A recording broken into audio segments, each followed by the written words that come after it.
देश भर में सावन के दूसरे सोमवार को लेकर श्रद्धालुओं में गजब का उत्साह। रात से ही शिवालयों के बाहर लगी लंबी कतारें, सुरक्षा के पुख्ता इंतजाम। विपक्षी एकता की बढ़ती ताकत दिखाते हुए बेंगलुरु में होने वाली बैठक में कुल 26 दल हुए शामिल। यूपी से सपा प्रमुख अखिलेश यादव भी हुए रवाना। आज से शुरू हो रहा महाराष्ट्र विधानसभा का मानसून सत्र। राष्ट्रीय क्रांति पार्टी ने अजीत खेमे के सदस्यों और पार्टी के बाकी विधायकों के लिए अलग अलग बैठाने की मांग। मध्य प्रदेश के विदिशा में बड़ा हादसा टला। भोपाल दिल्ली वंदे भारत ट्रेन में लगी आग, सभी यात्री सुरक्षित, किसी के हताहत होने की खबर नहीं। पहाड़ से मैदान के लिए भारी पड़ सकते हैं अगले 4 दिन। देश के अधिकतर पहाड़ी और मैदानी राज्यों में 4 दिन अत्यधिक भारी बारिश का अलर्ट जारी। और सिद्धू मूसेवाला हत्याकांड में एनआईए का बड़ा खुलासा। पाकिस्तान से आए थे, हत्या में प्रयुक्त हथियार। पिछले साल 29 मई को हुई थी सिद्धू मूसेवाला की हत्या। आप देख रहे हैं के न्यूज, खबरों का सारथी। नमस्कार, देश की बात में आपका स्वागत है। मैं हूं आपके साथ मनोज मानस। रुक करेंगे खबरों का। खबर दिल्ली से है। राजधानी में आई बाढ़ के चलते जल भराव की समस्या को देखते हुए दिल्ली नगर निगम हाई अलर्ट पर है। अब धीरे धीरे बाढ़ का पानी राजधानी से उतरने लगा है, जिसके बाद अब डेंगू, मलेरिया, चिकनगुनिया इत्यादि बीमारियां पनपने का खतरा और बढ़ने लगा है। उसी को ध्यान में रखते हुए आप दिल्ली नगर निगम अपने अस्पतालों का जायजा लेकर उनकी तैयारियों के बारे में जान रही है, जिसके चलते दिल्ली नगर निगम मेयर शैली ओबेरॉय के साथ कैबिनेट स्वास्थ्य मंत्री सौरभ भारद्वाज के साथ दिल्ली नगर निगम कमिश्नर ज्ञानेश भारती एवं सीमापुरी विधानसभा के विधायक राजेंद्र पाल गौतम, पार्षद मोहिनी जिनवाल, शिवानी पांचाल, राकेश बिसाइया के साथ मेडिकल सुपरिटेंडेंट डॉक्टर आनंद के साथ सीनियर डॉक्टर्स अधिकारी द्वारा अस्पताल का दौरा किया गया।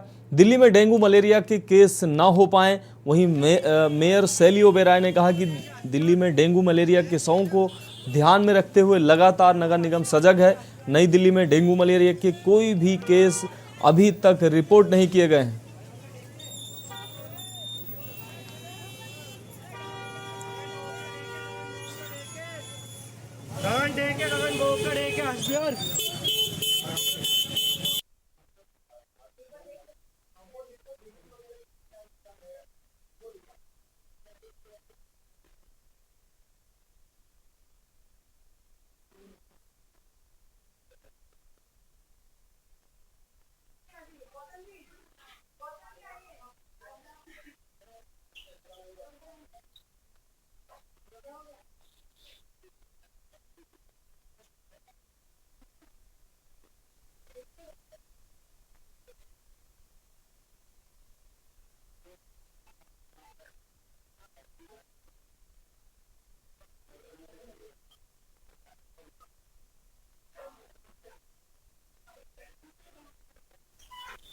देखिए, एज सच कोई कमियां तो अभी हमने नहीं ढूंढी हैं। मोटे तौर पे ये देखने आए हैं कि डेंगू के संबंध में क्या इनके पास इंतजामात हैं, क्या इन्होंने अलग से वार्ड या अलग से बेड्स डेंगू के मरीजों को मॉनिटर करने के लिए लगाए हैं। तो वो काम शुरू हो गया है और मुझे लग रहा है कि अब ये काम सभी अस्पतालों के अंदर होगा। बीच बीच में मैं भी जो है सरप्राइज इंस्पेक्शन करूंगा। हेल्थ सेक्रेटरी भी हैं, कमिश्नर साहब भी हैं, 5 काउंसलर्स भी यहाँ पे हैं और सब लोगों को भी कहा गया है कि आप भी अपने एरियाज के अंदर देखिए कि कहीं पे पानी कोई इकट्ठा नहीं हो रहा। अगर पानी इकट्ठा हो रहा है तो उसके ऊपर दवा का वगैरह का छिड़काव करा दें। ऐसा है कि अभी जो बाढ़ की स्थिति है, इसके बाद में जो मुख्य बीमारियां आप देखने को मिलेंगी या जो मिल भी रही हैं, वो एक तो वायरल इन्फेक्शन है जिसमें कंजक्टिवाइटिस है, वायरल फीवर्स हैं, और दूसरा स्किन रिलेटेड जो इश्यूज हैं जैसे फंगल इन्फेक्शन हो गए, या जिन लोगों को पहले से मान लीजिए डायबिटिक वगैरह जो जख्म है उनमें बार बार कीटाणु पनपेंगे, क्योंकि मौसम जो है वो बड़ा फेवरेबल है उसके लिए। तो ये समस्या है। दूसरी बात, आपने जो अस्थमा का जिक्र किया, इस मौसम में बिल्कुल क्योंकि एलर्जिक कंडीशंस है और एलर्जीज जब बढ़ती हैं तो उसके साथ साथ में बॉडी के अंदर ऐसे चेंजेस आते हैं जिनमें ऊपर एस्मा होता है, उनके अंदर वो प्रेसिपिटेट। हम बात करेंगे अगली खबर की। दिल्ली के मंगोलपुरी थाना क्षेत्र में 8 जुलाई को एक सनसनीखेज लूट का मामला सामने आया, जिसमें शिकायतकर्ता सोहबजीत सिंह ने बताया कि वो फील्ड वर्कर के रूप में काम करता है।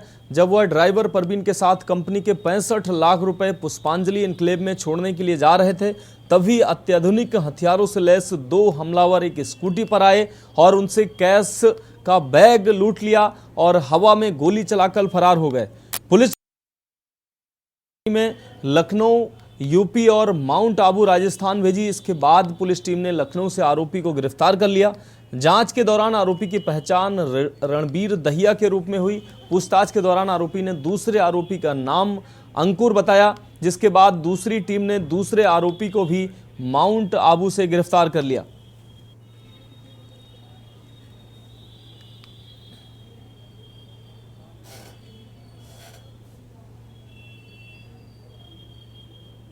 दिल्ली के मोगलपुरी थाना ने सनसनीखेज लूट का खुलासा करते हुए 2 आरोपियों को गिरफ्तार किया है। आपको बता दूं कि पीछे 8 जुलाई को एक पुष्पांजलि इलाके में 65 लाख रुपए की लूट हुई थी, जिसमें स्कूटी सवार 2 बदमाश आए और कार सवार से 65 लाख रुपए भरा बैग लेकर फरार हो गए थे। जिसके बाद एसीपी रिजपाल सिंह और एसएचओ मनोज वर्मा की टीम में एक टीम गठित की गई, जिसके बाद टीम ने टेक्निकल सर्विलांस और गुडविल नेटवर्क के आधार पर एक फुटेज प्राप्त करी, जिसपे फुटेज के अंदर आरोपी की पहचान की गई। जिसके बाद दोनों टीमों को अलग अलग लोकेशन पे भेजा गया और एक टीम ने जब लखनऊ से एक आरोपी को गिरफ्तार किया, फिर उसकी निशानदेही पर दूसरे आरोपी को माउंट आबू से राजस्थान से गिरफ्तार कर लिया और उनसे जो लूट की रकम थी 65 लाख रुपए, आप मेरे पीछे देख सकते हैं कि उसमें 56 लाख रुपए बरामद किए गए हैं। और वहीं एक जो उस लूटी हुई रकम में से कार खरीदी थी जिसकी कीमत 7 लाख रुपए बताई गई है, ये वो कार है जो खरीदी थी, ये भी बरामद कर ली गई है। और जो वारदात में स्कूटी इस्तेमाल करी थी वो भी बरामद कर ली गई है। फिलहाल दोनों ही आरोपी अभी मोगलपुरी थाना पुलिस की हिरासत में है और आगे की कार्रवाई जारी है। कैमरामैन सचिन के साथ मैं भारत भूषण, के न्यूज़ इंडिया। खबर राजधानी दिल्ली से है, जहां सुल्तानपुरी थाना पुलिस की बर्बरता का मामला सामने आया है। सिविल डिफेंस कर्मी धनराज ने पुलिस पर बेरहमी से मारपीट का आरोप लगाया है। धनराज के मुताबिक वह घर से बाइक लेकर सब्जी खरीदने के लिए निकला था। जलेबी चौक पर तैनात पुलिसकर्मियों ने रोककर शराब के नशे में होने और हेलमेट न लगाने का आरोप लगाया। इसके बाद उन्हें थाने ले गए, जहां नग्न करके लाठी डंडों से जमकर उनकी पिटाई की गई। शरीर पर चोटों के निशान साफ तौर से देखे जा सकते हैं। धनराज ने न्याय के लिए पुलिस के अधिकारियों से गुहार लगाई है। ऐसे बंद करके मेरे को मार रहे हैं, जिसमें कि मेरा कोई कसूर भी नहीं है। सर ये बुधवार की बात है, बीते बुधवार की बात है। मैं एक सिविल डिफेंस में ड्यूटी करता हूं और पार्ट टाइम में मैं पटरी लगाता हूं।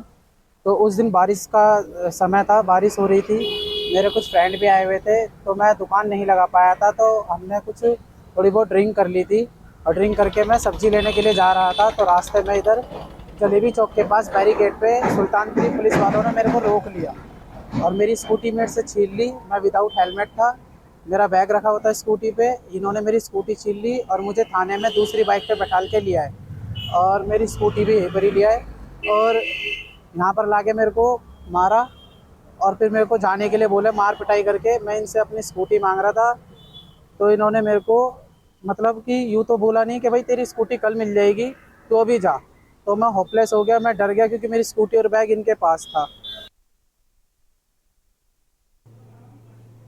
अगली खबर सोनीपत से है। मुख्यमंत्री मनोहर लाल का दौरा इस बीच हुआ है। वीर सिंह पहलवान की सभा में शामिल हुए मुख्यमंत्री।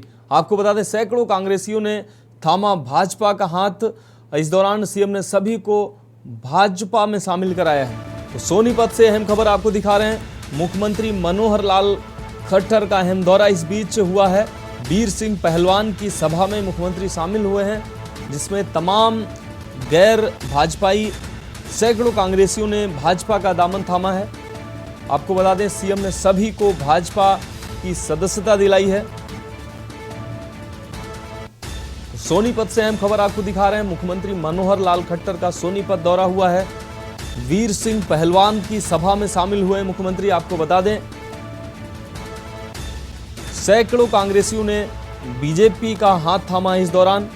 आपको बता दें, मुख्यमंत्री मनोहर लाल खट्टर ने सभी को भाजपा में शामिल कराया है। तो सोनीपत से अहम खबर आपको दिखा रहे हैं। मुख्यमंत्री मनोहर लाल का अहम दौरा। सोनीपत के दौरे पर रहे हैं मुख्यमंत्री मनोहर लाल। वीर सिंह पहलवान की सभा में शामिल हुए हैं। इस दौरान तमाम कांग्रेसियों ने, सैकड़ों कांग्रेसी कार्यकर्ता बीजेपी में शामिल हुए। इन सभी कांग्रेसी कार्यकर्ताओं को सीएम ने भाजपा में शामिल कराया है।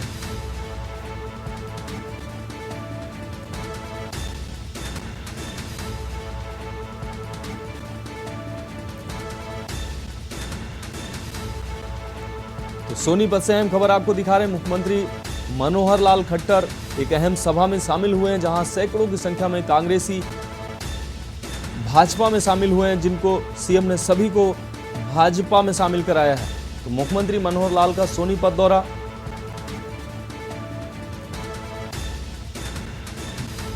वीर सिंह पहलवान की सभा में शामिल हुए मुख्यमंत्री। अगली खबर हरियाणा से है। हथनी कुंड बैराज से डाइवर्ट किए जा रहे पानी से अब दिल्ली समेत हरियाणा के कई जिलों को राहत मिली है। बीते 2-3 दिनों में हथनी कुंड बैराज से आपको बता दें 50 से 55 हजार क्यूसेक पानी को डाइवर्ट किया गया।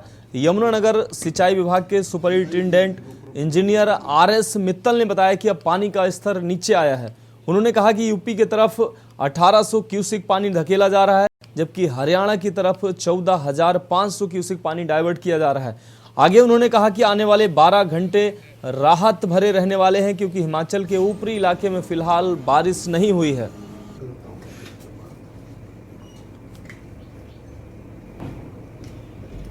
वो कट्टे पड़े खुल के वहां से कुछ लग गई, कोई बात। हथनी कुंड बैराज पे इस समय टोटल पानी हमारे पास 50 और 55 हजार क्यूसेक के बीच में चल रहा है पिछले 2-3 घंटे से, जिसमें से 14,500 क्यूसेक पानी हम WJC में डाइवर्ट कर रहे हैं और 1810 क्यूसेक पानी हमारा EJC में जा रहा है, और बाकी का पानी जो है रिवर यमुना में पास आउट किया जा रहा है। सर आगे 12 घंटे किस तरह दिल्ली के लिए कैसे रहने वाले हैं? अभी तो जो ऊपर से रिपोर्ट्स हैं और जो हमारे पास है, क्योंकि ऊपर में कोई बारिश नहीं है, ना हिमाचल में प्रेडिक्शन है कोई बारिश की बहुत ज़्यादा, और ना उत्तराखंड में है आज के दिन का, यदि मैं कहूँ। और जो डाक पत्थर से हमारे पास PHE जा रही है, वो भी थोड़ा थोड़ा 1000 2,000 हर घंटे रिड्यूस हो रहा है। तो लगता है कि स्थिति में और सुधार ही होगा, पानी का डिस्चार्ज हमारे पास कुछ ना कुछ कम ही होगा अगले टाइम। बात अगली खबर की खबर सिरसा से है, जहां सामाजिक न्याय एवं अधिकारिता विभाग हरियाणा के प्रधान सचिव विजेंद्र कुमार ने सोमवार को जिला सिरसा के बाढ़ प्रभावित क्षेत्रों व गांवों का दौरा किया तथा जिला प्रशासन द्वारा चलाए जा रहे राहत व बचाव कार्यों का निरीक्षण किया। इस दौरान उन्होंने उपायुक्त पार्थ गुप्ता एवं पुलिस अधीक्षक उदय सिंह मीणा से पूरी स्थिति का जायजा लिया।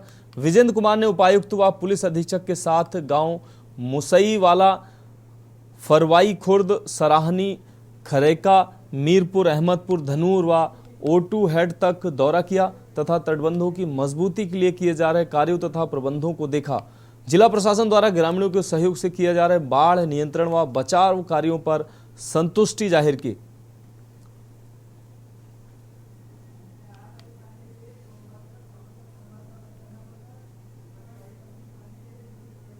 और आज रात से और कल रात से और आज सुबह जो है उसमें लेवल हल्का सा डाउन हुआ है। हमारे सिरसा में अगर बात करें तो करीबन कल 45,000 जो है क्यूसेक पानी हमारे रिसीव हो रहा था। हो सकता है शाम तक ये बढ़ के 48-50,000 हो जाए। कल करीबन 20 गाँव में 3,500 एकड़ जो है फसली एरिया में जो है खेतों में जो है पानी घुसा था। आबादी में जो है गांव के आबादी में अभी पानी नहीं किसी गांव में गया है। कुछ ढाणियाँ जो थी इन गांवों में जो लो लाइन थी, गांव से बाहर थी, उनमें जो है उनको खाली कराया गया है। और कल जो एक पॉइंट में दिक्कत आ रही थी वो जो है रात में करीबन जैसे सारिणी गांव जो था वहाँ पे एक पॉइंट में सीपेज की दिक्कत आ रही थी। वो करीबन हमारे डिपार्टमेंट ने गाँव वालों की मदद से 10 घंटे की मेहनत के बाद रात 12:30 बजे उसको प्लग करने में सक्सेसफुल रहे हैं। अगली खबर रोहतक से है। बीजेपी प्रदेश कार्यालय में बीजेपी विस्तारकों की बैठक हुई। इस बैठक में प्रदेश अध्यक्ष OP धनखड़ पहुंचे। इस मीटिंग में OP धनखड़ ने 15 अगस्त के दिन हर विधानसभा में तिरंगा यात्रा निकालने की बात कही। बीजेपी प्रदेश अध्यक्ष ओम प्रकाश धनखड़ ने दिल्ली के CM केजरीवाल पर हथनी कुंड बैराज से पानी हरियाणा सरकार पर डुबोने के साजिश के तहत बताए जाने पर निशाना साधते हुए कहा कि जिन्हें जानकारी नहीं होती है उन्हें जानकारी लेनी चाहिए, उन्हें घटिया बयानबाजी नहीं करनी चाहिए। हथनी कुंड बैराज कोई डैम नहीं है। हरियाणा की तरफ 14,000 क्यूसेक और यूपी की तरफ 7,000 क्यूसेक पानी आता है। बैराज से 1 लाख से अधिक क्यूसेक पानी होने पर नहरों के गेट बंद करने पड़ते हैं ताकि पीने के लिए नहरों की ज़रूरत पड़ती है और वहाँ का सिस्टम खराब ना हो, नहरें ओवरफ्लो ना हो, टूटे नहीं। बारिश में ये पानी ज़्यादा होने के कारण मेन स्ट्रीम यमुना में छोड़ा जाता है। जो दिल्ली को नहीं संभाल सके वो घटिया राजनीति कर रहे हैं। अभी आज विस्तारकों की बैठक में थोड़ी देर में रहूंगा, बाद में गोहाना जाऊंगा, वहाँ जाट धर्मशाला का शिलान्यास मुख्यमंत्री जी करेंगे, उसमें रहूंगा। आगामी मुख्य खबर ये है कि 22 से जो है जुलाई को हमने हिसार में सभी मंडल अध्यक्ष 311 सभी जिला अध्यक्ष 22 और सभी मोर्चा अध्यक्ष उनकी एक बैठक बुलाई है, जिसमें हम आगामी कुछ महीनों की योजना बनाएंगे। उसमें मुख्यमंत्री जी भी और हमारे प्रभारी बलदेव जी भी, मैं स्वयं प्रदेश के सभी मंत्री महामंत्री सब रहेंगे, और जिसके अगले 5-6 महीने की योजना पर विस्तार पूर्वक विचार करेंगे। और इस समय जो 15 अगस्त का जो हमारा समय होता है वो देशभक्ति से परिपूर्ण होता है, तो उस समय जो है हमारे सभी मोर्चों का हमने एक निर्देश दिया है कि 90 की 90 विधानसभाओं में अलग अलग मोर्चे की अलग अलग विधानसभा में ड्यूटी लगेगी, तो वो तिरंगा यात्राएं निकालेंगे। खबर कुरुक्षेत्र से है। हरियाणा के पूर्व मुख्यमंत्री एवं इनेलो सुप्रीमो ओम प्रकाश चौटाला ने बाढ़ प्रभावित इलाकों का दौरा किया है। पूर्व मुख्यमंत्री व इनेलो सुप्रीमो ओम प्रकाश चौटाला ने कहा कि कानून मुझे इजाजत देगा और मैं चुनाव लड़ूंगा। दौरे के बाद प्रदेश सरकार पर निशाना साधते हुए कहा कि सरकार सिर्फ फोटो खिंचवाने में लगी हुई है, मदद तो कर नहीं रही है। गनीमत यह है कि समाजसेवी संस्थाएं और सामाजिक लोग मदद कर रहे हैं। जो नुकसान हुआ है उसकी भरपाई सरकार नहीं करेगी। अब परिस्थितियां बदल रही हैं और इस सरकार का पतन निश्चित है। जब इनेलो की सरकार आएगी तभी सभी सुविधाएं लोगों को मिलेंगी।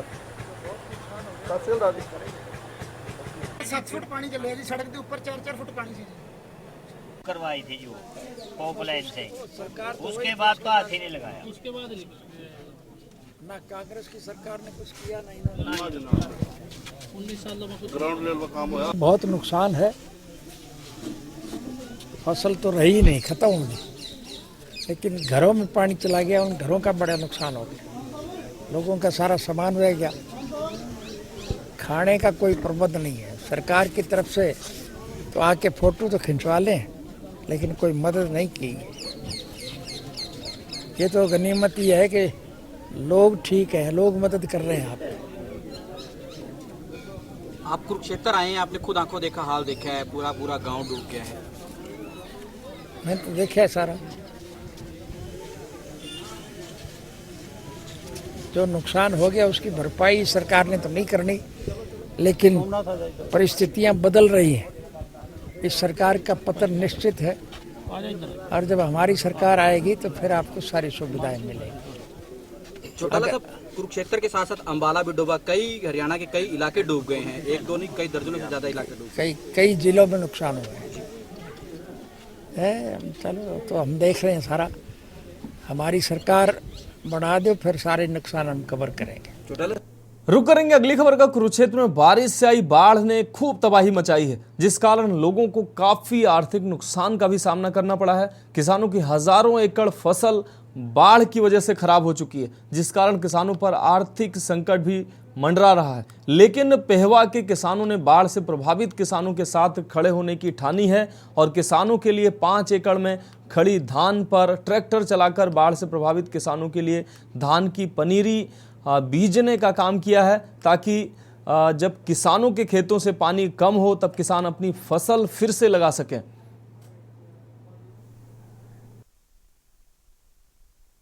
बाढ़ ਦੇ ਰੂਪ ਚ ਮਾਰੀ ਹੈ, ਜਿਹਦੇ ਨਾਲ ਕਿਸਾਨਾਂ ਦਾ ਵੱਡਾ ਨੁਕਸਾਨ ਹੋਇਆ ਹੈ। ਇਸ ਸਮੇਂ ਸਾਡਾ ਸਭ ਦਾ ਫਰਜ਼ ਹੈ ਕਿ ਅਸੀਂ ਆਪਣੀ ਇਨਸਾਨੀਅਤ ਦਾ ਧਰਮ ਨਿਭਾਈਏ, ਆਪਣੇ ਭਰਾਵਾਂ ਦੀ, ਆਪਣੇ ਕਿਰਤੀ ਕੰਮੇ ਲੋਕਾਂ ਦੀ ਬਾਹ ਫੜੀਏ, ਤਾਂ ਕਿ ਦੁਬਾਰਾ ਆਪਣੀ ਜ਼ਿੰਦਗੀ ਨੂੰ ਉਹ ਸਹੀ ਪੱਧਰ ਤੇ ਲਿਆ ਸਕਣ, ਨੋਰਮਲ ਰੂਟੀਨ ਚ ਆ ਸਕਣ। ਤੇ ਮੇਰੀ ਸਭ ਭਰਾਵਾਂ ਨੂੰ ਬੇਨਤੀ ਹੈ ਕਿ ਇਸੇ ਤਰ੍ਹਾਂ ਅਗਰ ਕੋਈ ਪਨੀਰੀ ਬੀਜ ਸਕਦਾ ਹੈ, ਪਨੀਰੀ ਬੀਜੇ। ਕੋਈ ਕਿਸੇ ਕਿਸਾਨ ਨੂੰ ਅਗਰ ਕਿਸੇ ਦਾ ਨੁਕਸਾਨ ਹੋ ਗਿਆ, ਉਹਦੇ ਗਵਾਂਢ ਕਿਸਾਨ ਦਾ, ਤੇ ਨੇੜੇ ਦੇ ਕਿਸਾਨ ਇਕੱਠੇ ਹੋ ਕੇ ਉਹਦੀ ਮਦਦ ਕਰਨ। ਉਹਨੂੰ ਕੋਈ ਖਾਦ ਬੀਜ ਦਵਾਈ ਦੀ ਜ਼ਰੂਰਤ ਹੈ ਤੇ ਉਹ ਦਵਾਇਆ ਜਾਏ। ਇਨਸਾਨੀਅਤ ਨੂੰ ਆਪਣਾ ਮੁੱਖ ਧਰਮ ਮੰਨਦੇ ਹੋਏ ਅੱਜ ਅਸੀਂ ਇੱਕ ਦੂਜੇ ਦੀ ਮਦਦ ਕਰੀਏ, ਇੱਕ ਦੂਜੇ ਦੇ ਹੱਕ 'ਚ ਹਾਂ ਦਾ ਨਾਰਾ ਮਾਰੀਏ। ਸਾਰਿਆਂ ਨੂੰ ਪਿਆਰ ਭਰੀ ਸਤਿ ਸ੍ਰੀ ਅਕਾਲ। ਜਿਵੇਂ ਕਿ ਆਪਾਂ ਸਾਰੇ ਜਾਣਦੇ ਹਾਂ ਕਿ ਹਰਿਆਣੇ ਪੰਜਾਬ ਦੇ ਵਿੱਚ ਬਾੜ ਆਉਣ ਦੇ ਕਾਰਨ ਜੋ ਹਾਲਾਤ ਬਣੇ ਹੋਏ ਨੇ, ਉਹਨਾਂ ਕਰਕੇ ਕਾਫੀ ਏਰੀਏ ਦੇ ਵਿੱਚ ਕਿਸਾਨਾਂ ਦੀਆਂ ਝੋਨੇ ਦੀ ਜੋ ਫਸਲ ਤਕਰੀਬਨ ਨਸ਼ਟ ਹੋ ਚੁੱਕੀ ਹੈ ਉਸ ਨੂੰ ਦੇਖਦੇ ਹੋਏ, ਕਿਉਂਕਿ ਹਾਲੇ ਤੱਕ ਸਰਕਾਰਾਂ ਨੇ ਵੀ ਕੋਈ ਐਸਾ ਐਲਾਨ ਨਹੀਂ ਕੀਤਾ ਜਿੰਨਾ ਕਰਕੇ ਕੁਝ ਕਿਸਾਨਾਂ ਨੂੰ ਕੋਈ ਰਾਹਤ ਮਿਲ ਸਕੇ, ਉਸ ਨੂੰ ਦੇਖਦੇ ਹੋਏ ਅਸੀਂ ਆਪਣੀ 3 ਏਕੜ ਝੋਨੇ ਦੀ ਫਸਲ ਵਾਹ ਕੇ PR 126 ਦੀ ਪੌਦ ਬੀਜ ਦਿੱਤੀ ਹੈ। ਜਿਸ ਵੀ ਕਿਸਾਨ ਵੀਰ ਨੂੰ ਇਸ ਪੌਦ ਦੀ ਜ਼ਰੂਰਤ ਹੈ ਉਹ ਸਾਡੇ ਨਾਲ ਸੰਪਰਕ ਕਰਕੇ बिना किसी पैसे दे फ्री पौध लेके जा सकता है। अगली खबर सिरसा से, जहां समाज सेवी व भामाशाह कप्तान मीनू बेनीवाल बाढ़ प्रभावित गांव के दौरे पर रहे। बता दें कि इस दौरान कप्तान मीनू बेनीवाल ने एलनाबाद हलके के जल प्रभावित वाले गांव और घग्गार नदी किनारे पर बसे ग्रामीणों के बीच पहुंचकर उनकी समस्याओं को सुना। इस मौके पर कप्तान बीनू बेनीवाल ने जलभराव वाले ग्रामीण इलाकों में जलभराव से निपटने के लिए JCB मशीनें, खाली कट्टे, मिट्टी की ट्रालियां भी पहुंचाई। कप्तान मीनू बेनीवाल ने O2 हेड से ढाणी, प्रतापनगर, गिद्रावली, कुत्तावड़, राजाखेड़ा, हिमायू खेड़ा, कृपालपट्टी, मजू खेड़ा, बूढ़ी मेड़ी, तमाम उन क्षेत्रों जो नदी के जल से प्रभावित क्षेत्र हैं वहां जाकर ग्रामीणों से बातचीत की। इलाके में JCB मशीनें, खाने पीने का सामान, बैटरी सहित 51 लाख की राशि भी प्रदान की। यूपी की तरफ जाने वाली जो उसकी बाजू है वो बिल्कुल सूखी पड़ी है। आज ये सवाल जरूर उठेगा कि ऐसा क्यों करा जा रहा है। और दिल्ली सरकार की अगर हम बात करें तो हम ये भी बात करें कि किस मुस्तैदी से। देखिए, अंबाला में और पूरे प्रदेश में, अंबाला में हम इसलिए कहेंगे कि अपने हम आंखों के आगे मंजर देख रहे हैं। एक अभूतपूर्व बरसात हुई और कहने को 48 साल बाद एक ऐसी बाढ़ आई है जिसने सब कुछ तबाह कर दिया है। इस तबाही के अंदर आम आदमी पार्टी के हमारे जो साथी थे सड़कों पर रहे, लोगों के बीच में रहे। और जो हमने देखा, अंबाला में इंडस्ट्री है, साइंस इंडस्ट्री, देश की अकेली नीश इंडस्ट्री। अंबाला में देश की पहली और शायद से सबसे महत्वपूर्ण मिक्सी इंडस्ट्री है। अंबाला में एशिया का सबसे बड़ा कपड़ा बाज़ार है, मार्केट है। अंबाला के अंदर एग्रीकल्चरल हब है, ग्लास ब्लोइंग इंडस्ट्री का हब है, रिटेल का बहुत बड़ा सिस्टम है और आबादी हमारी सारी कुछ है। इन सब में जाके जो हमने देखा तो जो चौतरफा तबाही मची है इस बाढ़ के बाद, हमारी सरकार से कुछ मांगे भी थी, कुछ सवाल थे और कुछ हमारे सुझाव थे। प्रमुख तौर पर हमारी मांग है कि जल्द से जल्द और इमीडिएटली हम कहेंगे बाढ़ जहां जहां आई है, हरियाणा के उन इलाकों को बाढ़ग्रस्त घोषित करते हुए PM relief fund, CM relief fund और कोई भी सरकारी, स्टेट या सेंट्रल प्रावधान हो, एजेंसी हो, रिसोर्स हो, उसको यहाँ पर बढ़ेंगे अगली खबर की ओर। हरियाणा में आई बाढ़ पर आप प्रदेश उपाध्यक्ष चित्रा सरवारा ने केंद्र को घेरा है। प्रेस वार्ता करके सरकार पर कई गंभीर आरोप लगाए हैं। बाढ़, आपको बता दें, साथ ही बाढ़ पीड़ितों को मुआवजा देने की मांग उठाई है। चित्रा ने कहा कि अभूतपूर्व बाढ़ और चौतरफा विनाश को देखते हुए प्रदेश सरकार प्रभावित इलाकों को बाढ़ग्रस्त घोषित करे, साथ ही हर मुमकिन राहत और मदद मुहैया कराए। सरकार सभी आर्थिक व प्रशासनिक संस्थाओं को आपातकालीन प्रावधान के तहत राहत और पुनर्वास के लिए मदद करने के निर्देश दे।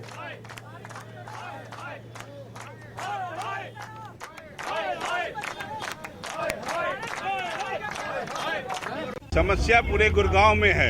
ये बीजेपी की सरकार, चीफ मिनिस्टर तो अच्छे हैं लेकिन बाकी सारे करप्ट हैं। ठीक है, नाम मिलेनियम सिटी है, मिलेनियम के नाम पे कुछ भी नहीं है। ठीक है, सब टाउन प्लानिंग, टाउन प्लानर बैठे हैं, इतने पैसे ले रहे हैं, उनको मालूम नहीं टाउन कैसे।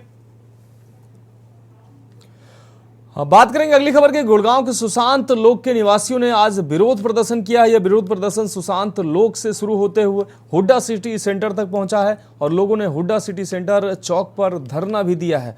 लोगों का कहना है कि नगर निगम, बिजली विभाग और TDP विभाग के अधिकारियों की लापरवाही की वजह से उन्हें मूलभूत सुविधाओं तक नहीं मिल पा रही हैं सुविधाएं, जिसके कारण उनको परेशानियों का सामना करना पड़ रहा है। यही वजह है कि मजबूर होकर उनको आज सड़कों पर उतरकर प्रदर्शन करना पड़ रहा है। सुशांत लोक में रहने वाले लोगों का आरोप है कि बरसात के दौरान बिजली न होने के कारण लोगों को काफी समस्याओं का सामना करना पड़ रहा है।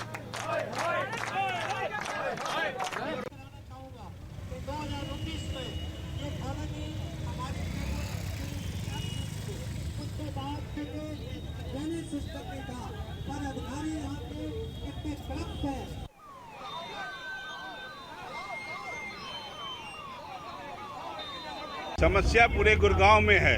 ये बीजेपी की सरकार, चीफ मिनिस्टर तो अच्छे हैं लेकिन बाकी सारे करप्ट हैं। ठीक है। नाम मिलेनियम सिटी है, मिलेनियम के नाम पे कुछ भी नहीं है, ठीक है। सब सोए हुए हैं। टाउन प्लानिंग, टाउन प्लानर बैठे हैं, इतने पैसे ले रहे हैं, उनको मालूम नहीं टाउन कैसे प्लान करने का। यहाँ 4-4 फ्लोर का परमिशन दे दिया है, ठीक है। DHBBN मालूम ही नहीं उनको कि कैसे इलेक्ट्रिसिटी का ये होता है, ठीक है। बिजली की इतनी प्रॉब्लम है, थोड़ी सी बारिश होती है बिजली बंद हो जाती है, ड्रेनेज सब सीवेज ब्लॉक है, सारी समस्या है। मैं दीपक वर्मा, सुशांत लोग RWA का जनरल सेक्रेटरी। आज हम लोग अपनी बुनियादी सुविधाओं के अभाव में और उसके मांग के लिए आज हम सब लोग यहाँ पे इकट्ठे हुए हैं कि हम अपनी बात को पुरजोर तरीके से सरकार और प्रशासन तक पहुँचा सके। हमारी समस्याओं बेहिसाब है, हम नरकीय ज़िंदगी जीने के लिए मजबूर हो रहे हैं। हमारे सुशांत लोग का सीवर भरा पड़ा है, सीवर पानी के साथ, पीने वाले पानी के साथ मिक्स हो रहा है। हमारे ग्रीन बेल्ट ने सारे ग्रीन बेल्ट इंक्रोच किए गए हैं। हमारे यहाँ पानी का भरपूर पीने का व्यवस्था नहीं है। हमारे यहाँ का सड़कें का हाल बेदहाल है, बिजली का बुरा हाल है। ऐसा क्या हाल है जिसका खासा हाल नहीं है। समस्या तो साहब इतनी है कि गिनती कराना मुश्किल है। जगह जगह जो है सीवर लाइन जो है ओवरफ्लो हो रही है, लोगों का घरों से निकलना मुश्किल हो गया है। सीवर का मिक्सिंग वाला पानी आ रहा लोगों के घरों में, और पानी की प्रॉब्लम बहुत से घरों में, आधे घरों में पानी नहीं आता, कोई सुनने वाला है ही नहीं। मतलब जो है सड़क टूटी पड़ी है, वो कोई सुनने वाला नहीं है। जरा सी बरसात आ जाए बिजली बंद। कैसा स्मार्ट ग्रिड का काम हो रहा है सुशांत लोग के अंदर। सबसे पहले स्मार्ट का काम शुरू हुआ सुशांत लोग के अंदर, लेकिन आज तक कोई उसका हमें फायदा नहीं मिला। देश की बात में वक्त एक ब्रेक का, जल्द हाजिर होंगे। आप देख रहे हैं के न्यूज, खबरों का सारथी। ब्रेक के बाद देश की बात में एक बार फिर से आपका स्वागत है। बात करेंगे अगली खबर की। खबर सिरसा से है, जहां हरियाणा के सामाजिक न्याय एवं अधिकारिता विभाग के प्रधान सचिव विजेंद्र कुमार ने बाढ़ प्रभावित क्षेत्रों का दौरा किया है। प्रशासन की ओर से चलाए जा रहे राहत और बचाव कार्यों का भी जायजा लिया है। दौरे के दौरान कमिश्नर पार्थ गुप्ता और SP उदय सिंह मीणा भी मौजूद रहे। प्रधान सचिव ने मुसाईवाला, फरवाई खुर्द, सराहनी तमाम गांवों में बाढ़ पीड़ितों का हालचाल जाना।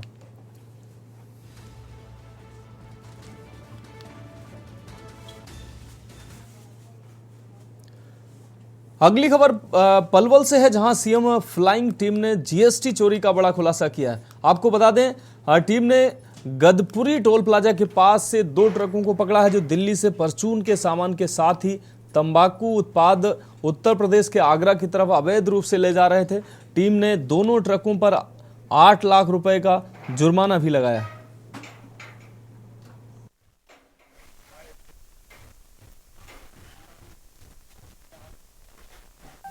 दिनांक 12 जुलाई 2023 को मुख्यमंत्री उड़नदस्ता फरीदाबाद को एक गुप्त सूचना मिली कि 2 ट्रक जो दिल्ली से आगरा की तरफ जाएंगे और उनके अंदर GST चोरी का कुछ पान मसाला या गुटखा वगैरह होने की संभावना है। इसके आधार पर फरीदाबाद में जब चेकिंग की गई तो वो नहीं मिली, पर बाद में सूचना मिली कि पलवल में गदपुरी टोल के पास वो गाड़ियाँ हैं जिनको रोका गया और GST विभाग और स्थानीय पुलिस की मदद से उनको चालान किया गया उनका। और कल 16 तारीख को जब उन दोनों गाड़ियों का सामान ऑफलोड करके जो संबंधित लोग थे, मालिक और ड्राइवर्स वगैरह, उनकी मौजूदगी में जब वो चेक किया गया तो दोनों गाड़ियों पे लगभग 8 लाख रुपए, एक में ज़्यादा है 5 लाख से ज़्यादा का है और दूसरी में बचा हुआ, तो इस तरह से कुल मिला के लगभग 8 लाख रुपए की उन पे जुर्माना राशि कल GST विभाग ने वसूल की है और उसके बाद वो गाड़ियाँ कल ही रिलीज़ कर दी गई थी।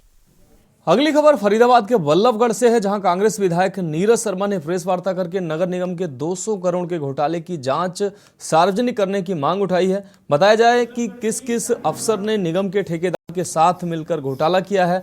CAG की रिपोर्ट में 184 करोड़ रुपए बताए गए हैं, जिसमें बल्लभगढ़ विधानसभा के 160 करोड़ शामिल हैं। उन्होंने मांग की कि पकड़े गए ठेकेदार सतबीर के खातों को भी सार्वजनिक किया जाए। उन्होंने 200 करोड़ के घोटाले को भी फिर से विधानसभा में वो उठाएंगे। साथ ही कांग्रेस इन मुद्दों को लेकर घर घर तक जाएगी। वहीं कांग्रेस की पूर्व संसदीय सचिव शारदा राठौर ने कहा कि घोटाले छुपाने के लिए निगम का रिकॉर्ड भी जलाया गया है। उन्होंने कैबिनेट मंत्री मूलचंद का नाम लेकर कहा कि या तो वह खुद इस्तीफा दें या फिर मुख्यमंत्री बर्खास्त करें। उन्होंने आरोप लगाया कि 90% घोटाला बल्लभगढ़ में हुआ है। ऐसे में मंत्री की संपत्तियों की ED द्वारा जांच की जानी चाहिए।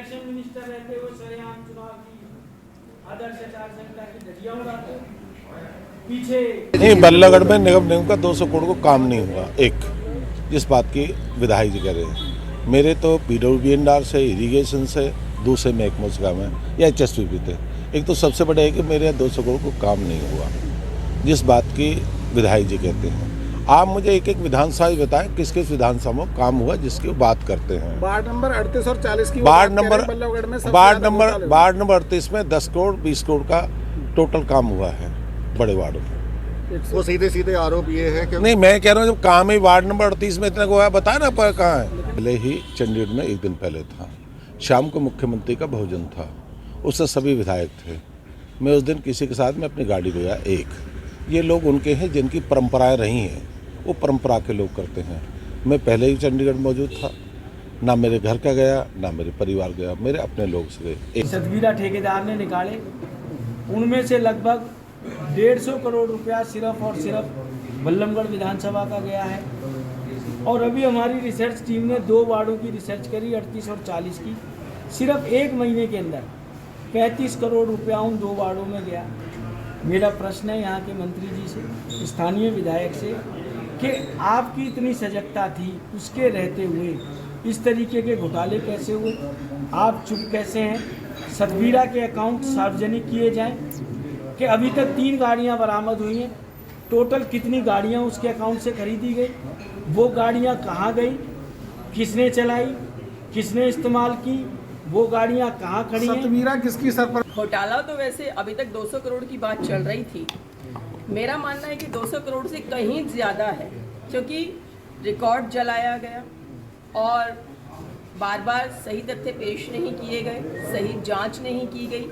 तो CAG ने जो माना है 184 करोड़ का, मैं उस पर ही, नीरज शर्मा जी की तरह उस पर ही टिकती हूँ कि 184 करोड़ का भी घोटाला यहाँ कैबिनेट मंत्री फूलचंद शर्मा जी की नाक के तले हो रहा है, तो इनकी क्या नैतिक जिम्मेदारी बनती है?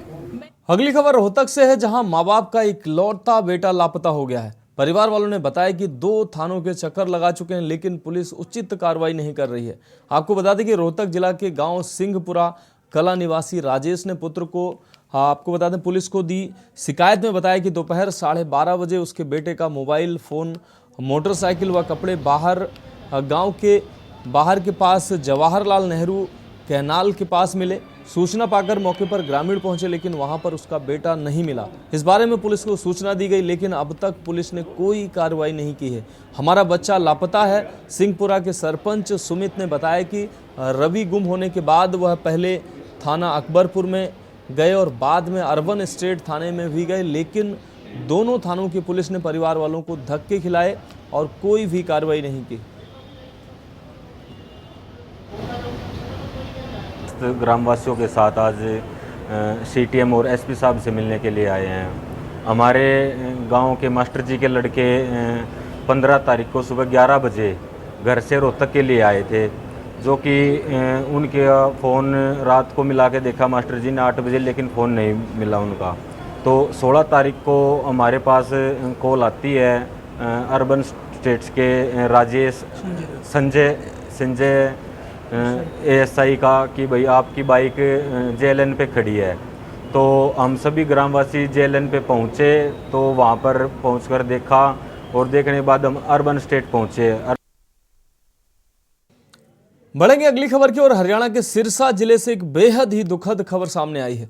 चतरगढ़ पट्टी के वाटर टैंक में डूबने से 2 सगे भाइयों की मौत हो गई। जन स्वास्थ्य अभियांत्रिकी विभाग के कर्मचारियों को जैसे ही इसकी भनक लगी तो वाटर टैंक से भाइयों को बाहर निकालकर अस्पताल ले जाया गया, जहां डॉक्टरों ने उन्हें मृत घोषित कर दिया। मृतक बच्चों के परिजनों ने रोड भी जाम किया। पुलिस ने आकर उनको किसी तरह से समझा बुझाकर जाम खुलवाया। वहीं मृतक बच्चों की दादी ने बताया कि बड़ा लड़का मनीष 11 बजे के आसपास परीक्षा देकर लौटा था, जबकि छोटा लड़का विनाशु घर पर ही था। दोनों ने साथ खाना खाया और फिर बाहर की तरफ निकल गए। दोनों घूमते फिरते पता नहीं कब वाटर टैंक की ओर चले गए। कुछ समय बाद उसे पता चला कि 2 लड़कों की वाटर टैंक में डूबने से मौत हो गई।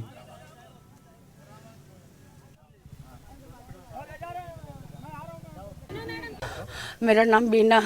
क्यों वे बच्चा स्कूल से आया था, स्कूल से आया था, है ना, वो वैसे खेलते हुए आ गया, मेरे को नहीं पता था। चलो कोई बात नहीं, बताओ नाम क्या बच्चों का नाम क्या? बच्चों का नाम एक मनीष है, एक बिंदासु है। मनीष और बिंदासु, मनीष। हाँ, एक तो छुट्टी था, एक छुट्टी था छोटे वाले का, बड़े वाला पेपर दे के आया था, एयरफोर्स में पढ़े वो, उनसे पेपर दे के बस एक पूड़ी खा रहा था। पूड़ी खाते हुए ढोल बजाने लगा, ढोल बजाते हुए उसने छोटे वाले को देख लिया, बस उसके साथ आ गया। ये जी सबसे बड़ी तो जो कमजोरी है ये वाटर वर्क्स वालों की है। यहाँ पर जो चौकीदार लगाए गए हैं वो ड्यूटी करते नहीं, साइडों में कहीं बैठे रहते हैं। और इन डिपार्टमेंट वालों को कई बार हमने लिखित रूप में भी दे दिया है, अभी ये जो दीवार है, जो बाउंड्री वाल है, टूटी पड़ी है, पर ये अब तक इन्होंने अभी तक बनाई नहीं है।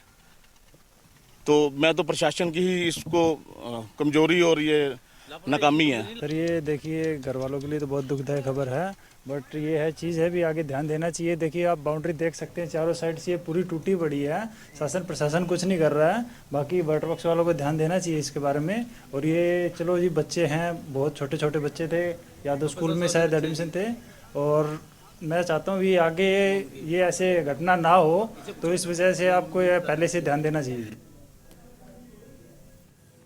रुक करेंगे अगली खबर का। सिरसा के उपायुक्त पार्थ गुप्ता ने कहा कि घग्गर नदी में बढ़े जलस्तर से अभी आबादी वाले क्षेत्र सुरक्षित हैं और साथ ही लगती ढाणियों को खाली करवाया गया है। हालांकि नदी का जलस्तर कुछ कम हुआ है, लेकिन जिला प्रशासन ग्रामीणों के सहयोग से तटबंधों की मजबूती के लिए निरंतर कार्य कर रहा है और 24 घंटे तटबंधों की निगरानी की जा रही है। जहां पर लीकेज की सूचना मिलती है वहां पर फौरन कार्रवाई करते हुए उसे बंद किया जा रहा है।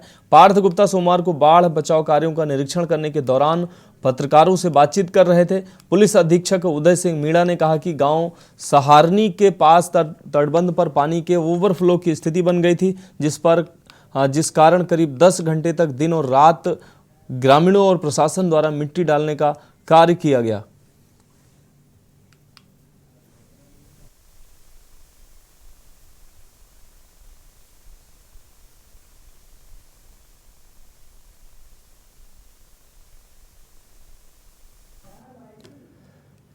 अब बात अगली खबर की। रेवाड़ी में एक बुजुर्ग महिला के साथ, जो रेवाड़ी की अनाज मंडी में किसी काम से आई थी, उसके साथ 2 अज्ञात युवकों ने टप्पेबाजी कर ली।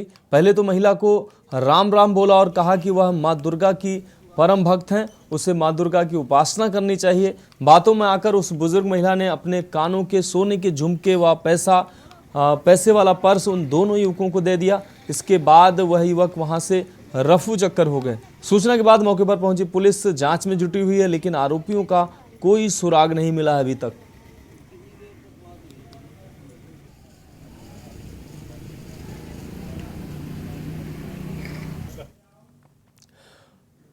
अगली खबर फरीदाबाद से है, जहां हथनी कुंड से छोड़े गए पानी के उतरने के बाद अलग अलग इलाकों में 2 शव उतराते मिले हैं। इलाकाई लोगों ने शव को देखकर पुलिस को सूचना दी है। मौके पर पहुंची पुलिस ने शव की शिनाख्त करने का प्रयास किया है, लेकिन उनकी पहचान अभी तक नहीं हो पाई है। पुलिस ने शव को पोस्टमार्टम के लिए भेज दिया है। पुलिस का कहना है कि शव की पहचान कराने के प्रयास किए जा रहे हैं।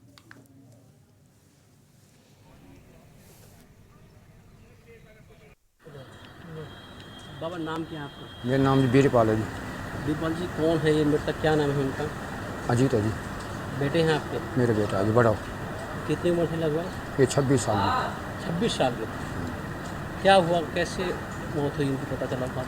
कुछ नहीं जी, खाने कमाने निकला था, थोड़ा मामूली से वो मोटी बुद्धि का था जी। यहाँ कोई बाढ़ आ गई जी, उसमें हमें कल पता पड़ी है, जब ऐसे बात हुई। तो कैसे बाढ़ के पानी फंस के मौत हुई है, कैसे? बाढ़ के पानी थे। यहाँ किस लिए आए थे फिर वो अपने फरीदाबाद है नहीं, अपने खाने कमाने आ जाता था। आता था खाना, मतलब मजदूरी करता था। गांव रतीपुर से सूचना मिली थी कि दर्शन सिंह की मौत हो गई है, जिसकी कार्रवाई के लिए मैं मौके पर गया था। तो रतीपुर गांव में जमुना नदी की बाढ़ आई हुई है, जहां से प्रशासन ने सभी गांववासियों को गांव से बाहर निकाला है। अरुआ में राहत कैंप लगा हुआ है, उसके अंदर ठहरे हुए हैं। जो दर्शन सिंह अपने घर की देखरेख करने के लिए अपने गांव चला गया था, जहां पर मकान की दीवार गिरने से दर्शन सिंह की मौत हो गई। परिवार वालों ने शिकायत दी है और पुलिस कार्रवाई की जा रही है। देश की बात में बढ़ेंगे अगली खबर की ओर। खबर नालंदा से। अपने बयानों से सुर्खियों में रहने वाले बीजेपी नेता प्रतिपक्ष विजय कुमार सिन्हा अस्थावा प्रखंड के जियर गांव पहुंचे। उन्होंने मृतक रजनीश कुमार सिंह के आश्रितों से मुलाकात की।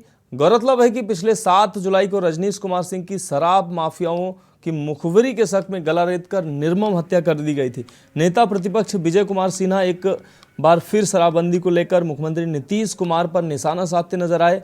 जियर गांव में इतनी बड़ी वारदात हो गई, लेकिन मुख्यमंत्री नीतीश कुमार की तरफ से कोई प्रतिक्रिया नहीं दी गई। जब जियर गांव में सत्ताधारी दल के विधायक सांसद आश्रितों से मुलाकात उन्होंने न्याय के लिए आवाज़ क्यों नहीं उठाई? सदन के अंदर भी सत्ता की दलाली में लोग मौन क्यों हैं? नेता प्रतिपक्ष विजय कुमार सिन्हा ने शराबबंदी के तहत मृतक के आश्रितों को 4 लाख का मुआवजा राज्य सरकार से देने की मांग की है।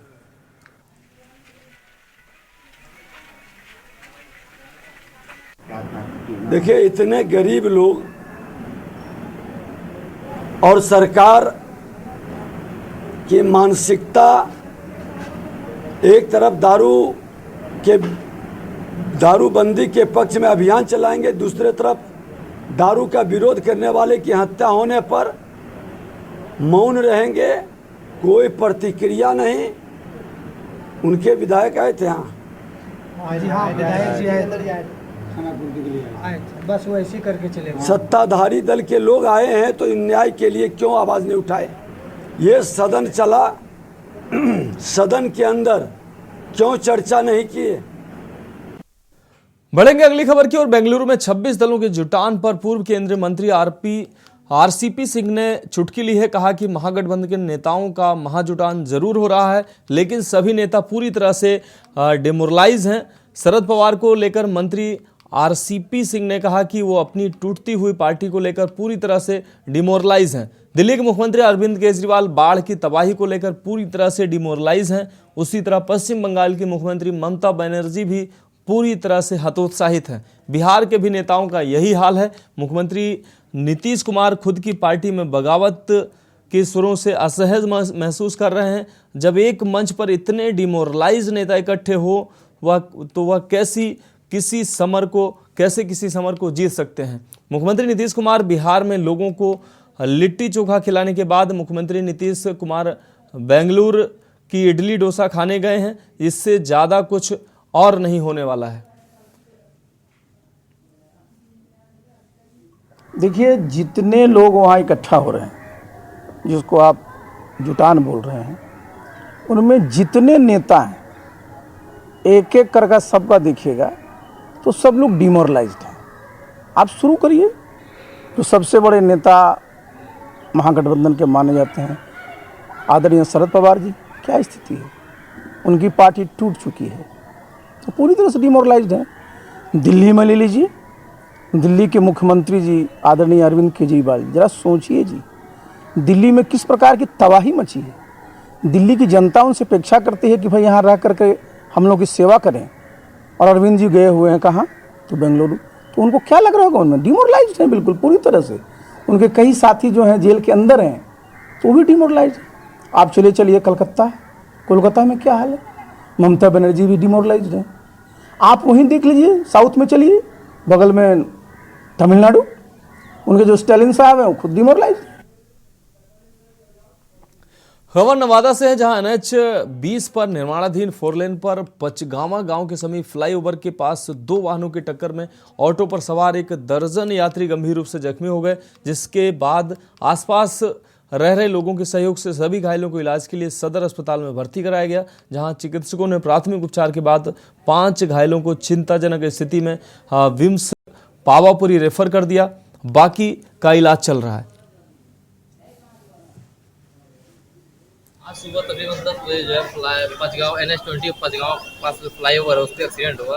इसमें जो ऑटो रिक्शा पीछे से डिजायर धक्का मारी, जिसमें लगभग 10-11 आदमी गंभीर रूप से घायल हुए, जो इलाज के लिए भर्ती कराया गया। कुछ अभी इलाजरत है, उसको रेफर किया जाए। कितने लोग रेफर हुए हैं सर? 5 आदमी लोग रेफर हुए।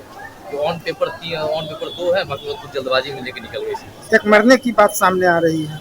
अभी तक तो कोई ऐसा मतलब थी, मृत्यु का कोई बात पता नहीं चला है। ऑन स्पॉट नहीं हुआ है, बाकी बस रास्ते यहाँ से निकलने टर्म में कुछ हुआ तो बात नहीं। रुक करेंगे अगली खबर का। खबर लातेहार के बरवाडीह थाना क्षेत्र से है, जहां आमडीहा गांव में सो रहे एक वृद्ध दंपति की हत्या कर दी गई। हत्यारोपियों ने धारदार हथियार से दोनों पर हमला किया। दंपति के 100 घर के अंदर खून से लथपथ मिले। अगले दिन परिजनों ने घर पहुंचने के बाद घटना की जानकारी परिजनों को हुई। इसके बाद पुलिस को सूचना दी गई। मौके पर पहुंची पुलिस ने सभी साक्ष्यों को जुटाया, साथ ही शवों को पोस्टमार्टम के लिए भेज दिया है। पुलिस आरोपी की गिरफ्तारी के लिए मामले की छानबीन में जुट गई है। पुलिस के मुताबिक अब तक जांच में दंपति की झाड़ फूंक करने के शक में हत्या किए जाने का मामला सामने आ रहा है। परिजनों ने गांव के ही कुछ लोगों पर शक जताया है। पूछताछ कर जल्द ही खुलासे की बात पुलिस कह रही है। हुआ है कि डायन ओझा के बारे में हुआ है। डायन 4 साल पहले लड़ाई झगड़ा हुआ था पहलवान सिंह से, और उसका बाद मैंने बहुत कोई समय 4-5 गो आदमी से हुआ था। मैंने यही भूत मुआ के दन से कि डायन ओझा, डायन है तुम्हारा कबर रहा है, तुम खा रही है, ऐसे यही वजह से मारा गया है। किस चीज से मारा गया उन लोगों को? किस चीज से अब हम नहीं जानेंगे। हम तो आए हैं, तो मेरी नानी पहले भी बता रहे थे कि हमको भूत मुआदन से मारपीट हो रहा है, मर्डर हो जाएगा, मतलब हमको मारने वाली आदमी लड़का है। खबर हंसडीहा के धावा तांडा की है, जहां पुलिस ने एक ढाबे पर छापा मारकर भारी मात्रा में चोरी की सरिया और एंगल बरामद किया है। पुलिस ने चोरी के माल के साथ ढाबा संचालक दयानंद यादव को भी गिरफ्तार किया है। बता दें कि ढाबा संचालक चोरों से सरिया और एंगल खरीदकर उसे बाजार में बेच देता था। पुलिस ने ढाबा संचालक के खिलाफ चोरी के माल खरीदने के मामले में रिपोर्ट दर्ज करके कार्रवाई की है।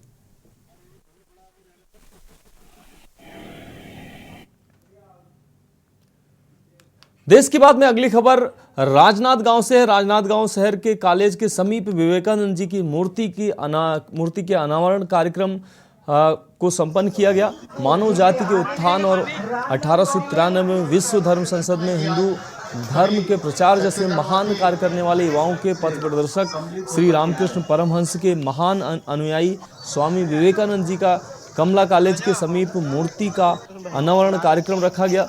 राजनांदगांव प्रभारी मंत्री अमरजीत भगत के द्वारा मूर्ति का अनावरण किया गया। वहीं प्रभारी मंत्री अमरजीत ने हरेली त्यौहार की बधाइयां एवं शुभकामनाएं भी दी और उन्होंने कहा कि छत्तीसगढ़ की परंपरा को बचाए रखने के लिए अपनी संस्कृति पर गर्व करना जरूरी है। वहीं परंपरा को तभी बचाया जा सकता है। अपनी संस्कृति पे जो गर्व करेगा उसका पहचान बना रहेगा, और जो अपनी संस्कृति को भुला देगा उसका पहचान समाप्त हो जाएगा। छत्तीसगढ़ सरकार माननीय मुख्यमंत्री जी के नेतृत्व में संस्कृति को पुनः स्थापित करने में, उसको विकसित करने में, देश और विदेश में इसकी धाक जमाने में जो काम कर रहे हैं, आज हम देखते हैं कि विदेशों में भी बड़े चाव से छत्तीसगढ़ की कला को, यहाँ की संस्कृति को आत्मसात लोग कर रहे हैं और ऑनलाइन जुड़ते हैं। खबर कोंडागांव से है, जहां छत्तीसगढ़ में बनी ई बॉल का प्रयोग कोंडागांव में तालाबों से जलकुंभी को हटाने में किया गया है। वैज्ञानिक प्रशांत मिश्रा ने ई बॉल को बनाया है। कोंडागांव में पुराने तालाबों को जलकुंभी से बचाने, पानी साफ करने के लिए नगर पालिका द्वारा प्रयास किया जा रहा है। इसका प्रयोग आने वाले समय में नालियों व अन्य जगहों पर करने की तैयारी है। आपको बता दें कि छत्तीसगढ़ के वैज्ञानिकों द्वारा इसे बनाया गया है। छत्तीसगढ़ लैब से बनी ई बॉल का प्रयोग भारत के साथ ही अन्य देशों में भी किया जा रहा है। ये ई बॉल है और जैसे कि ये आज यहाँ पर इस तालाब में सेकेंड डोज हम लोग डाले हैं। पूर्व में सीएमओ साहब के निर्देश में और काफ़ी चर्चा के उपरांत ये तय हुआ था कि यहाँ के जो कोंडागांव के इस तालाब में तो बैक्टीरियल रीमेडिएशन या बैक्टीरियल ई बॉल से तालाब के पानी की गुणवत्ता को सुधार करने की बात हुई थी। चूँकि यहाँ पर जिला प्रशासन और हमारे जो पालिका के सीएमओ साहब हैं लगातार इस तालाब की पानी की गुणवत्ता के लिए प्रयासरत थे। तो अभी बीच में यूनिसेफ के माध्यम से रायपुर में एक वर्कशॉप हुआ था जहाँ पर हमारी चर्चा हुई और वहाँ पर चर्चा के उपरांत ये तय किया गया कि इस तालाब के पानी की गुणवत्ता को सुधारने के लिए जो ये ई-बॉल टेक्नोलॉजी है उसका प्रयोग किया जाएगा। जो बेसिकली जो ये ई-बॉल है ये 12 से 15 ग्राम का एक बैक्टीरियल कंसोर्टिया है जो 14 प्रकार के लाभदायक माइक्रो ऑर्गेनिज्म को कलेक्ट करके 13 साल की मेहनत के बाद इसको बनाया गया है। इसमें भारत सरकार की ओर से इसको पेटेंट भी मिला हुआ है और अभी जो G20 समिट हो रहा है उसमें लगभग 8 शहरें हैं जिनका पानी हम लोग पूर्व में इसका साफ कर चुके हैं। और देश की बात में अगली खबर दिल्ली से है। राजधानी दिल्ली में आई बाढ़ के चलते जल भराव की समस्या को देखते हुए दिल्ली नगर निगम हाई अलर्ट पर है। अब धीरे धीरे बाढ़ का पानी राजधानी से उतरने लगा है, जिसके बाद अब डेंगू, मलेरिया, चिकनगुनिया इत्यादि बीमारियां पनपने का खतरा और बढ़ गया है।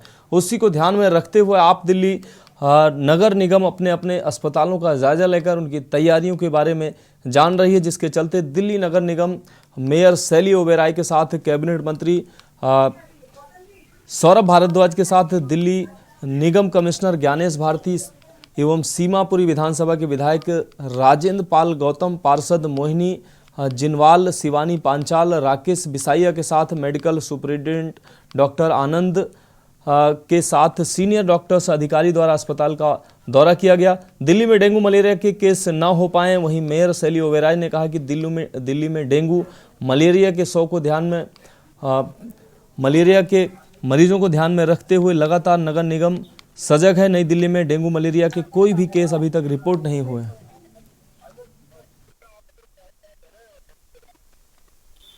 देखिए सच कोई कमियां तो अभी हमने नहीं ढूंढी है। मोटे तौर पे ये देखने आए हैं कि डेंगू के संबंध में क्या इनके पास इंतजाम हैं, क्या इन्होंने अलग से वार्ड या अलग से बेड्स डेंगू के मरीजों को मॉनिटर करने के लिए लगाए हैं। तो वो काम शुरू हो गया है और मुझे लग रहा है कि अब ये काम सभी अस्पतालों के अंदर होगा। बीच बीच में मैं भी जो है सरप्राइज इंस्पेक्शन करूंगा। हेल्थ सेक्रेटरी भी हैं, कमिश्नर साहब भी हैं, 5 काउंसलर्स भी यहाँ पे हैं और सब लोगों को भी कहा गया है कि आप भी अपने एरियाज के अंदर देखिए कि कहीं पे पानी कोई इकट्ठा नहीं हो रहा। अगर पानी इकट्ठा हो रहा है तो उसके ऊपर दवा का वगैरह का छिड़काव करा दें। ऐसा है कि अभी जो बाढ़ की स्थिति है इसके बाद में जो मुख्य बीमारियां आप देखने को मिलेंगी या जो मिल भी रही हैं वो एक तो वायरल इन्फेक्शन है जिसमें कंजक्टिवाइटिस है, वायरल फीवर्स हैं और दूसरा स्किन रिलेटेड जो इश्यूज हैं जैसे फंगल इन्फेक्शंस हो गए या जिन लोगों को पहले से मान लीजिए डायबिटिक वगैरह जो जख्म है उनमें बार बार कीटाणु बनतेंगे क्योंकि मौसम जो है वो बड़ा फेवरेबल है उसके लिए। तो ये समस्या है। दूसरी बात आपने जो अस्थमा का जिक्र किया, इस मौसम में बिल्कुल क्योंकि एलर्जिक कंडीशंस है और एलर्जीज जब बढ़ती हैं तो उसके साथ साथ में बॉडी के अंदर ऐसे चेंजेस आते हैं जिन लोगों का एस्मा होता है उनके अंदर वो प्रेसिपिटेट। देश की बात में अभी के लिए इतना ही। मुझे दीजिए इजाजत और आप देखते रहिए के न्यूज इंडिया।